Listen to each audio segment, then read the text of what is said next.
Hello दोस्तों, welcome back to my channel knowledgeable brain. और आज हम डिस्कस करने वाले हैं रॉबर्ट ब्राउनिंग की पोयम एवलिन होप के बारे में। इसमें हम इस पोयम के tone, mood, meter, rhyming scheme, theme, devices सबके बारे में डिस्कस करेंगे। तो चलिए बिना टाइम वेस्ट करे वीडियो की शुरुआत करते हैं।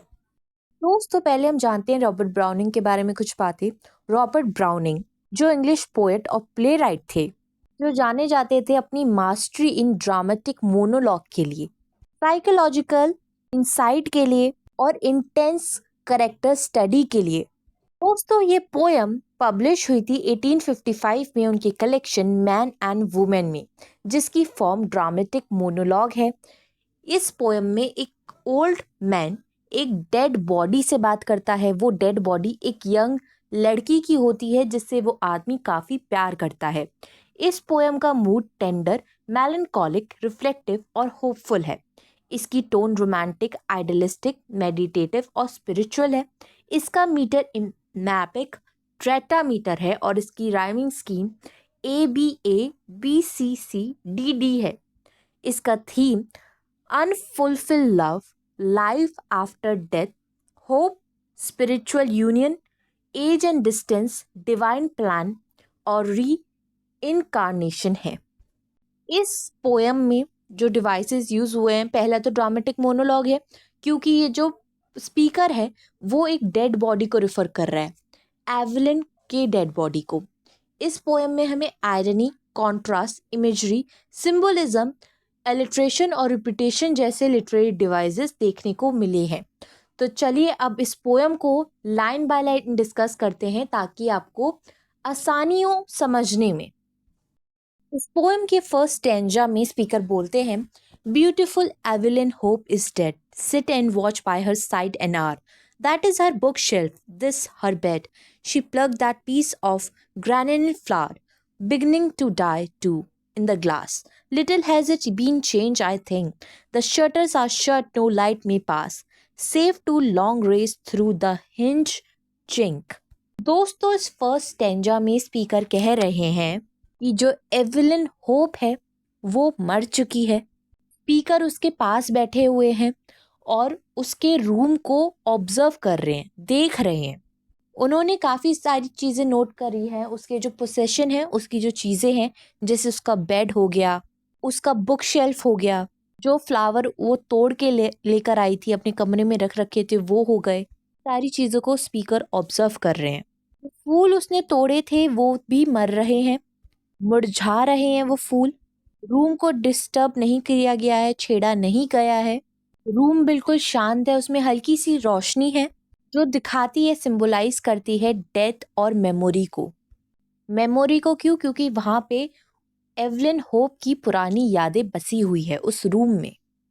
सेकेंड स्टेंजा में स्पीकर कहते हैं, 16 years old when she died, perhaps she had scarcely heard my name. It was not her time to love. Beside, her life had many a hope, a aim. Duties enough and little cares, and now was quite now astir, till God's hand beckoned unawares, and the sweet white brow is all of her.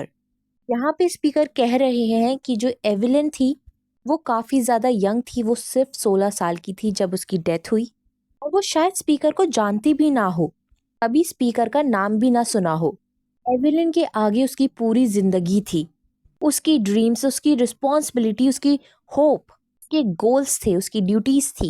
लेकिन उसकी जो life है वो suddenly and हो गई और अब सिर्फ उसकी डेड बॉडी ही बची है। दोस्तों, यहाँ पे जो स्पीकर है, जो ओल्ड मैन है, उसका नाम मेंशन नहीं है कि वो कौन था, लेकिन जो एवलिन होप है वो सिंबलाइज करती है यूथ, प्योरिटी और लॉस पोटेंशियल को। ये साइलेंट लिसनर है ब्राउनिंग के इस ड्रामेटिक मोनोलॉग का।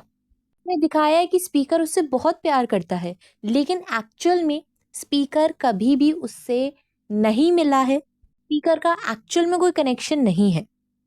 फर्स्ट स्टैंजा में वो बोलते हैं, is it too late then Evelyn Hope, what your soul was pure and true, the good star met in your horoscope, made you a spirit, fire and dew, and just because I was thrice as old, and our path in the world diverged so wide, each was not to each must I be told. We were fellow mortals, not beside. यहाँ पे speaker question करता है कि क्या काफ़ी देर हो गई है कि मैं एवलिन होप से कनेक्ट कर रहा हूँ। वो सोच रहा है कि क्या देर हो गई है एवलिन होप से जुड़ने के लिए। एवलिन होप जवान थी, यंग थी, मासूम थी, होप से भरी हुई थी। और स्पीकर ये भी कहता है कि मैं तो खुद जिंदगी के लास्ट मोड पे खड़ा हूँ, लाइफ के एंड के मोमेंट में खड़ा हुआ हूँ, काफ़ी बड़ा हूँ उम्र में। वो कहता है कि किस्मत ने हमें धोखा दिया है क्योंकि हम दोनों एक दूसरे से कभी नहीं मिल पाए, डिस्टेंस की वजह से भी और एज की वजह से भी। नेक्स्ट स्टेंजा में वो बोलता है, no indeed for God above is great to grand as mighty to make and creates the love to reward the love. I claim you still for my own love sake, delayed it may be for more lives yet, through worlds I shall traverse not a few, much is to learn, much to forget, ere the time be come for taking you।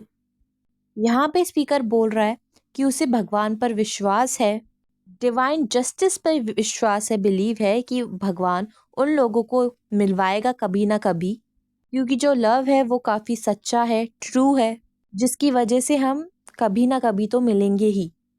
हो सकता है दूसरे another life time में मिले। तो यहाँ पे speaker imagine कर रहा है कि वो मल्टीपल लाइफ जिएगा, जिसमें वो अलग अलग लेसन्स को सीखेगा अपनी लाइफ में। और जब वो फाइनली रेडी होंगे वो दोनों लोग, स्पीकर और वो लड़की, तब वो दोनों एक दूसरे से मिल पाएंगे। आगे वो बोलते हैं, but the time will come at last it will, when Evelyn hope what meant I shall say, in the lower earth in the years long still, that body and soul so pure and gay. Why your hair was ember, I shall divine, and your mouth of your own granite red. And what you would do with me is fine. In the new life, come in the old one stead. अब यहाँ पे speaker जो है future meeting को imagine कर रहा है उन दोनों की, जब वो दोबारा से रीबर्थ होगा उन दोनों का। और स्पीकर ये भी कहता है कि मैं समझ चुका हूँ कि तुम इतनी ब्यूटीफुल क्यों हो, तुम इतनी ब्यूटीफुल और चीयरफुल क्यों हो। और वो इस जिंदगी में जो नेक्स्ट फ्यूचर रीबर्थ है उसमें वो चाहता है कि हम रोमांटिक वे में ना मिले, हम एक स्पिरिचुअल यूनियन की तरह मिले। हमारे जो बीच में रिलेशनशिप हो वो एक स्पिरिचुअल यूनियन का हो, ना कि कोई रोमांटिक रिलेशनशिप हो। तो इस स्टैंजा में स्पीकर ने ये कहा है। सिक्स स्टैंजा में वो बोलता है, I have lived so much since then, given up myself so many times, gain me the gains of various man, resent the ages, spoil the climbs, yet one thing won in my soul's full scope. Either I missed or itself missed me, and I want and find you, Evelyn Hope. What is the issue? Let us see. तो इस stanza में speaker कह रहा है कि जब मैं Evelyn hope से दोबारा मिलूंगा, अगले जन्म में मिलूंगा, तो मैं अपनी जितने भी एक्सपीरियंसेस हैं दुनिया भर के उसके पास, स्पीकर के पास, वो एवलिन होप को बताएगा। वो ये भी कहता है मेरे जितने भी अचीवमेंट है, जो कुछ भी मैंने पाया है, वो सब कुछ बेकार है जब तक मैंने तुम्हें नहीं पाया। वो कहता है कि क्या मैं तुमसे मिल पाऊंगा दोबारा से, मैं क्या तुम्हें ढूंढ पाऊंगा नेक्स्ट लाइफ में। आगे बोलता है सेवन स्टेंजा में, I loved you Evelyn all the while, my heart seem full as it could hold, there was place and to spare for the frank young smile and the red young mouth and the hair's young gold. So harsh, I will give you this leaf to keep. See, I shut it inside sweet cold hand. There, that is our secret. Go to sleep. You will wake and remember and understand. यहाँ पे speaker अपनी feelings जो है Evelyn से confess करता है, even though Evelyn इस बात से अनजान है कि स्पीकर उससे कितना प्यार करता है। स्पीकर ने अपने दिल की बात बोल दी। वो कहता है कि मेरे दिल में तुम्हारे लिए बहुत जगह है। फैक्ट वो क्या करता है, एक लीफ जो है एवलिन के हाथ में रख देता है। वो बोलता है कि ये जब लीफ है, जब तुम दोबारा से रीबर्थ लोगी तो शायद तुम्हें ये देख के याद आ जाए मेरी, सब कुछ समझ पाओगी, तुम्हें सब कुछ याद आ जाएगा। ये लीफ हमारा, ये जो पत्ती है, ये हमारा एक सीक्रेट होगा जो मैंने तुम्हारे स्वीट कोल्ड हैंड पे, यानी कि डेड बॉडी के हैंड में स्पीकर ने रख दी है। दोस्तों, ये पोयम में स्पीकर ये बताते हैं कि जो लव होता है वो डेथ के बाद भी अमर रहता है, वो कभी नहीं मरता। स्पीकर यहाँ पे आइडलाइज भी करते हैं एक स्पिरिचुअल बॉन्ड को, रोमांटिक नहीं, स्पिरिचुअल बॉन्ड को, जिसमें टाइम, एज और डेथ तीनों है, तीनों में एक गैप है, एक डिस्टेंस है। स्पीकर उस स्पिरिचुअल बॉन्ड के लिए तरस रहे हैं, लेकिन उन्हें उम्मीद है कि एक ना एक दिन वो एविलिन होप से दोबारा मिल पाएंगे, नेक्स्ट लाइफ में मिल पाएंगे। और ये जितनी भी लाइफ्स हैं वो जी रहे हैं, जब तक वो एविलिन होप से नहीं मिल पाते, ये उनके लाइफ के कुछ लेसन्स हैं जो वो सीख रहे हैं। आई होप आपको ये वीडियो समझ में आ गई हो, और वीडियो सीखने के लिए हमारे चैनल को लाइक करें, शेयर करें और सब्सक्राइब करना ना भूलें। और अगर आपको रॉबर्ट ब्राउनिंग के लाइफ और करियर के बारे में वीडियो चाहिए या कोई दूसरी वीडियो चाहिए तो आप हमें कमेंट सेक्शन में लिख के ज़रूर बताइएगा। Thank you for watching this video.